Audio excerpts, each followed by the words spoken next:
Hello guys, আসসালামু আলাইকুম। It's me Saiful Islam Adib and welcome to my another blog.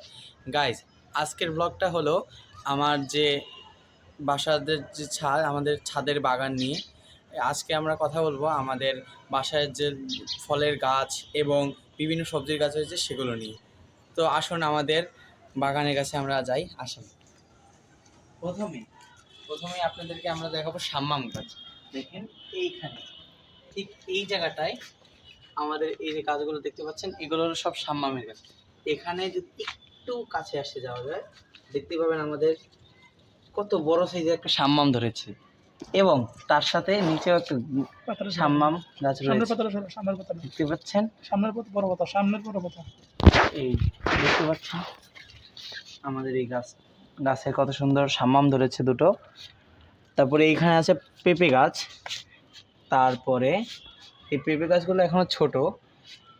তারপরে এখানে আছে দেখতে পাচ্ছেন ড্রাগন গাছ। ড্রাগন গাছে এখনো ফুল আসে নাই, বড় হয়েছে, অনেক বড় হয়েছে। এবার আরেকটু সামনে আসলে দেখতে পাবো আমরা কি, এই যে এখানে রয়েছে বেগুন গাছ এবং তার পাশে রয়েছে ঠুসকার ফল। দেখেন এখানে ফলও ধরেছে, এই যে কি সুন্দর সুন্দর ফল ধরেছে। তারপরে দেখেন এখানে আছে আবারও ড্রাগন গাছ, নিচে আছে সাম্মাম গাছ, এখানে ছোট একটি সাম্মাম ধরেছে। এরপরে পাশেই রয়েছে অর্ধপাকা একটা সাম্মাম গাছ, এই যে সাম্মাম দেখতেই পাচ্ছেন সাম্মামটা। তার পাশেও রয়েছে সাম্মাম গাছ। আমাদের এখানকার প্রায় বেশিরভাগই হলো সাম্মাম গাছ। এখানে এই যে একটু সামনে আসি, এখানেও দুটো বড় বড় ফল রয়েছে, এই যে একটি কাঁচা এবং একটি অর্ধপাকা রয়েছে। এই পাশে রয়েছে একটি অর্ধপাকা ফল। এই যে উপরে দেখতে পাচ্ছেন অনেকগুলো ফুল ধরেছে, এই যে দেখছেন অনেক সুন্দর সুন্দর ফুল ধরেছে। এরপরে পাশের টবে যাই। এটা কি বলেন তো গাইস? এটা হলো আমাদের বাসায় তৈরি তরমুজ, বাঙ্গি ফল। এটা কাঁচা অবস্থায় আছে, অনেক ফুল ধরেছে। হ্যাঁ, এখানে এই যে আমাদের পুঁই শাক, যেটা আমরা আমি বলবো হচ্ছে কলমি শাক। এই কলমি শাক লাগাইছি। এই দেখতে পাচ্ছেন গাছগুলো কত বড় বড় সুন্দর হয়েছে গাইস। এগুলো তো দেখলেন, পাশে আরো আছে, আসেন দেখেন। আবারও এই বলেন তো গাইস, এটা কি? এই গাছটার নাম হলো পাথরকুচি। হ্যাঁ, এই গাছটা আমরা লাগিয়েছি সৌন্দর্যের জন্য। তার পাশে রয়েছে কালো মরিচ, যেটাকে বলে কালো জাতের যে কাঁচামরিচ গাছ, সেটা এইখানে দেখতে পাচ্ছেন কত সুন্দর। এর পাশে আছে বোম্বাই মরিচের গাছ। বরিশালে আসলে আপনারা বোম্বাই মরিচ খাবেনই, এটা খেতেই হয়। এই যে ঝালের রাজা বোম্বাই মরিচের গাছ আছে। তার পাশে রয়েছে পেঁপে গাছের অনেকগুলো চারা। আপনাদের যদি কারো লাগে আমাকে কমেন্টে জানাবেন, অনেক চারা আছে। তার পাশে রয়েছে আবারও টুস্কার ফুলের গাছ। এরপরে শুধু এখানেই শেষ আমাদের বাগানের পর্ব। পরে আমার যে গৃহপালিত কবুতর, হ্যাঁ কবুতর, ওই কবুতরের বাচ্চা ফুটেছে, সেই কবুতর দেখাবো এবং কবুতরের বাচ্চা সহ দেখাবো। যাদের কবুতর দরকার তারাও আমার সাথে যোগাযোগ করতে পারেন। এখন আমার কাছে একটি রেসার আছে, রেসারটি খুব স্বল্প মূল্যে আমরা ছেড়ে দেবো। যদি আপনাদের লাগে তাহলে আমার সাথে ইনবক্স করুন।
এখন এই হলো আমাদের রেসার কবুতর। এটির কথা বলছিলাম, এটি অনেক সুন্দর। এখানে আপনারা দেখতে পাচ্ছেন আমাদের রেসার কবুতরটা কি সুন্দর একা একা বসে আছে। এটার সাথে একটি ছিল যে এরা উড়ে গিয়েছে। এখানে দেখতে পাচ্ছেন গিরিবাজ আছে, উপরে কিছু কবুতর আছে, এই যে মাঝখানে এগুলো গিরিবাজ। উপরের গুলোর নামটা আমার সঠিক মনে পড়ছে না। দেখতেই পাচ্ছেন গাইজ, এখানে নিচে রয়েছে গিরিবাজ, নিচে গিরিবাজ কবুতর রয়েছে এবং নিচের কবুতরগুলো কিন্তু বাচ্চাও করেছে। হ্যাঁ, আমরা যে বাচ্চাগুলো দেখবেন, বাচ্চাগুলো অনেক সুন্দর। যদি কারো বাচ্চা লাগে, বাচ্চাও আমরা চাইলে দিতে পারবো। এই যে গিরিবাজ, এখানে বাচ্চা রয়েছে উপরে, একটু পরে দেখাচ্ছে। এখানে দেখতে পাবেন যে গিরিবাজ আছে, এই যে নিচে ওই যে দেখতে পাচ্ছেন একটি বাচ্চা।